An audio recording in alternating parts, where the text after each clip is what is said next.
Hello everybody. Today we'll be seeing how to take an acute and chronic case as per the directions given in Organon by a great master, Dr. Samuel Hannin.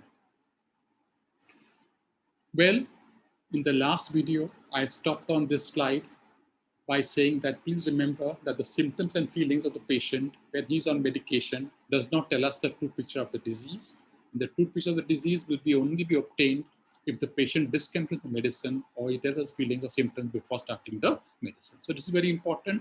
Whatever medicine the patient is taking, and you have to take the symptoms before he has taken the medicine, or give a placebo and then discontinue the medicine if possible, and then take the true portrait of the disease.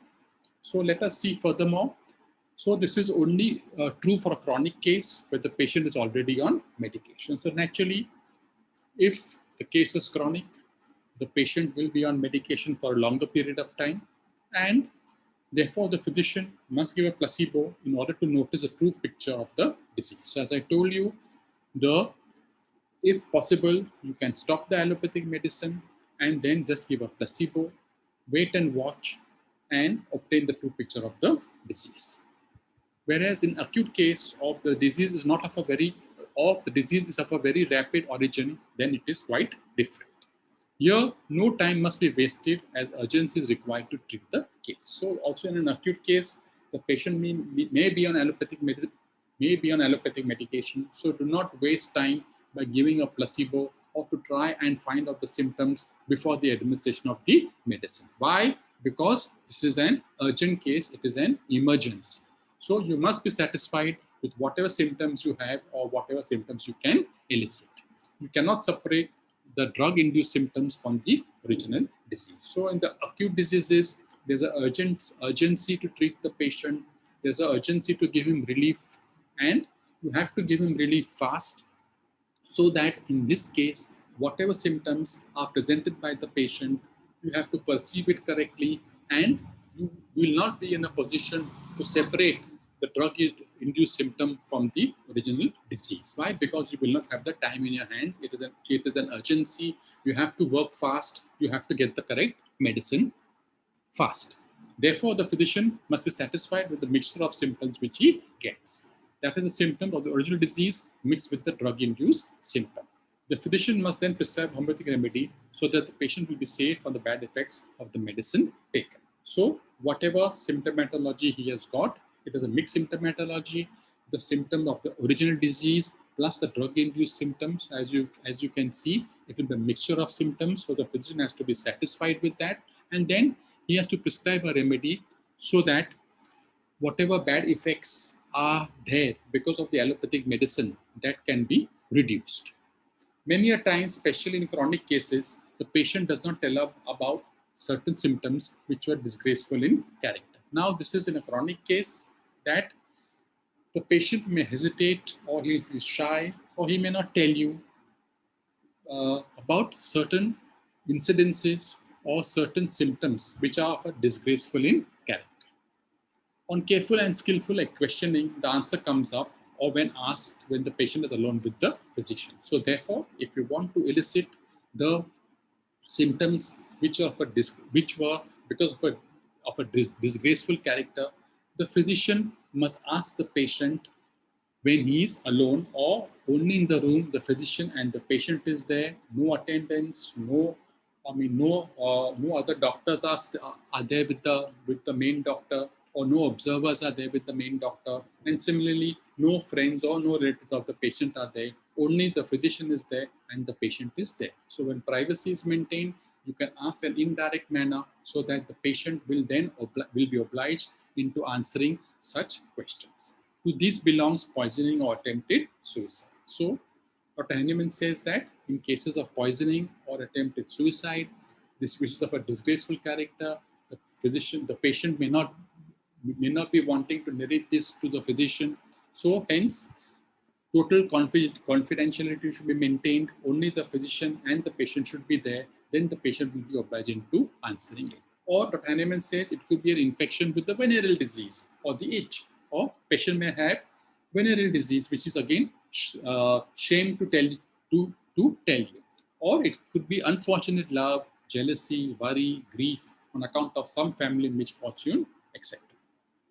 Furthermore, in a chronic case, the physician must ask into his usual mode of living, his diet, his domestic situation, and so forth. So, in a chronic case, we not only take the chief complaint, the family history, past history, personal history, but we also go into the life situation of the patient. See how the patient lives his normal life, what diet and regimen is he following, what is his situation at home, in society, with friends, with relatives, and so on and so forth.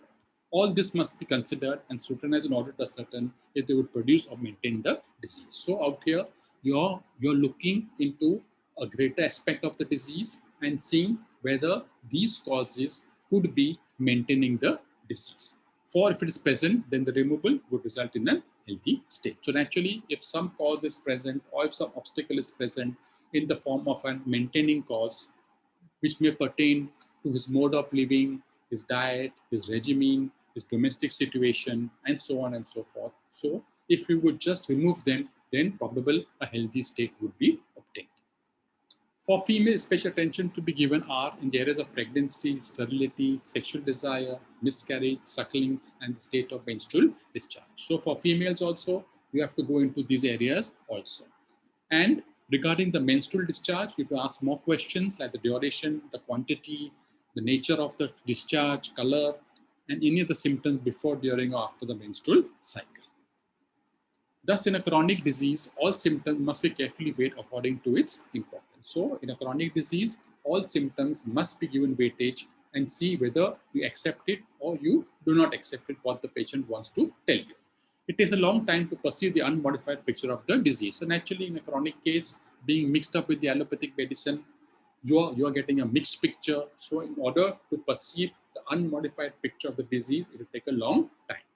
The patients are generally used to the long sufferings and may not tell you the symptoms as they consider it a part and parcel of the normal routine. Or also it could be that because of the chronic disease, they're suffering from years together. So what do the patient think? The patient thinks that this is a part and parcel of his normal life or his normal routine. So he will not tell you these symptoms, which are very often pregnant with meaning. These symptoms may be of great importance to the physician to clinch the correct remedy. So this patient, these symptoms, what the patient thinks are his routine or are his part and parcel of his normal routine, he will not tell the physician. So these symptoms could be of great importance in finding out the correct similism which the patient hasn't told the physician. It may be also because the patient varies so much in their disposition that some may be hypochondriacs, or it could be that there are different dispositions. So one of them is an hypochondriac disposition. Because of that also, you may not get the correct totality.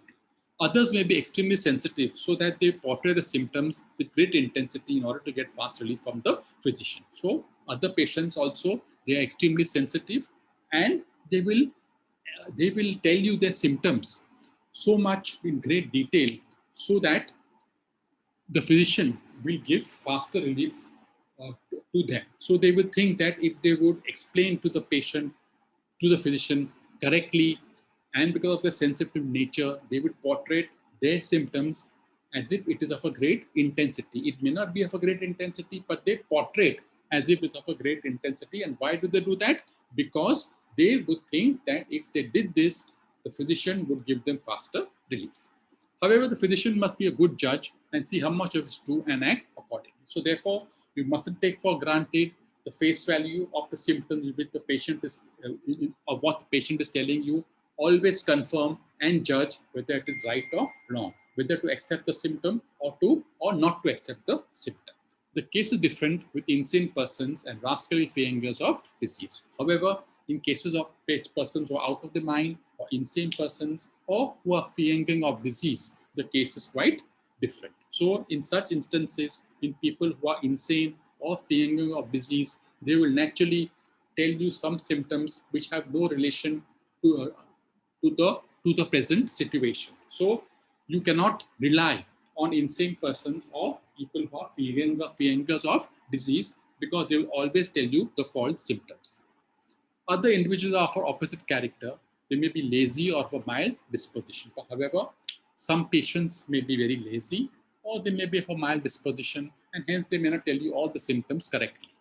or they may have weakness of the mind, or some people may be having weakness of the mind, or they may be having difficulty in recapping the symptoms. As a result of which, they refrain from mentioning a number of the symptoms and or describe them in vague terms or lead some of them to be of no consequence. So, as a result of which, what happens? They do not express the symptoms correctly, or if they do so, they only do it in a vague manner, or they tell some symptoms which are totally of no consequence.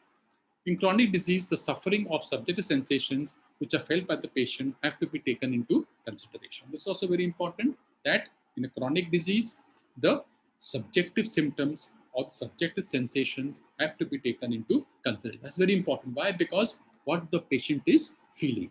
That is very important to obtain that.